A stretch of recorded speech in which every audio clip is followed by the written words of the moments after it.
Okay guys, പതി ഒരാൾ കുഞ്ഞുവാവയുടെ നഖം വെട്ടാനുള്ള ഒരു ശ്രമത്തിലാണ് ഇവിടെ. കാണിച്ചു തരാം.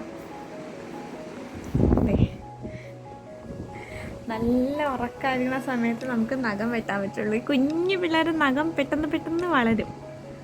അപ്പം നമ്മൾ നല്ല ഉറക്കത്തിൽ അവർ കിടക്കണ സമയത്താണ് നമുക്കിത് വെട്ടാൻ പറ്റുള്ളൂ. പക്ഷെ ലക്ഷണം കണ്ടിട്ട് ഈ പെണ്ണ് ഇപ്പം തന്നെ ചാടി എനിക്കും തോന്നുന്നുണ്ട്. നോക്കാം നമുക്ക് ഈ വെഞ്ചർ സക്സസ് ആവുമല്ലോ എന്ന്. ശ്രദ്ധിക്കേണ്ട കാര്യം, കടിച്ചു കളയാനാണ് ഹോസ്പിറ്റലിൽ നിന്ന് പറഞ്ഞത്. പക്ഷെ നമുക്കതൊരു ഇച്ചിരി പേടി പോലെ. ഒന്നാമത് എനിക്ക് കടിക്കാനും പേടി, രണ്ടാമത് നമ്മൾ കടിക്കുമ്പോൾ നമ്മുടെ വായിലെ അഴുക്കൊക്കെ അതിൻ്റെ ഉള്ളിൽ പോകുമെന്നുള്ളൊരു പേടി കഴിയാലും.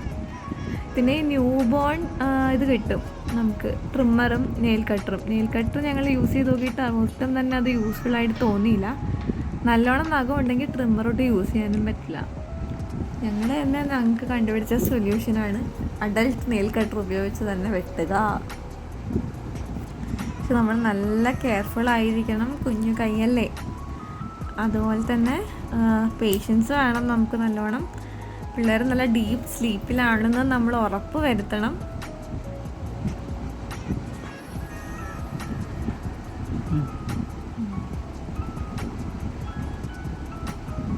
ഓക്കെ,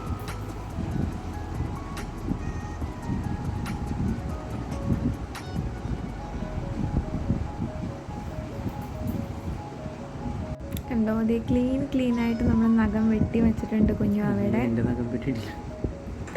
പോളുടെ നഖം വെട്ടിയിട്ടില്ല, കുഞ്ഞുവാവയുടെ നഖം വെട്ടിയിട്ടുണ്ട്. ഇത് കഴിയുമ്പോൾ പോളുടെ നഖം നമ്മൾ വെട്ടണമായിരിക്കും.